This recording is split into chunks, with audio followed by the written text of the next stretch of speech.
HP aku setahunan ini kayak begini nih. Terus dikasih ini nih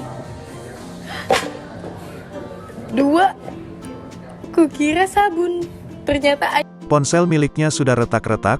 Fuji kaget dapat hadiah iPhone 2. Dari siapa? Nama Fuji terus menjadi sorotan. Tak hanya berkaitan dengan mendiang Vanessa Angel, namun juga kedekatannya dengan Tarik Halilintar. Fuji juga banjir endorse dan undangan menjadi bintang tamu vlog artis. Melalui unggahan Instastory, adik mendiang Bibi Ardiansyah itu kaget saat mendapatkan hadiah ponsel. HP aku setahunan ini, kayak begini nih, kata Fuji.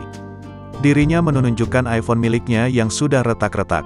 Terus dikasih ini nih, ujarnya. Fuji menunjukkan kotak pink dari Scarlett yang ternyata berisi 2 iPhone. 2, kukira sabun ternyata iPhone, ujarnya senang. Tante Galaskay itu tak mengira akan diberi hadiah iPhone. Kukira sabun, ternyata boba. Makasih loh, tulis Fuji menyertakan emoji merah hati. Namun Fuji tak menyebutkan siapa yang memberikan hadiah iPhone padanya. Dirinya lantas menggoda sang kakak, Fadly agar tidak iri. @Fadlifsel, jangan iri jangan dengki, ujarnya. Fuji menunjukkan capture direct message, DM, dengan sang kakak.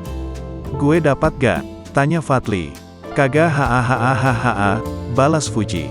Fadil lantas meminta 1 iPhone tersebut. 2 tuh punya gue 1. Namun Fuji enggan memberinya. Lah emang kagak, kata Fuji. Astaga kayak adek tiri lu. Ngambil hak kakaknya, balas Fadly.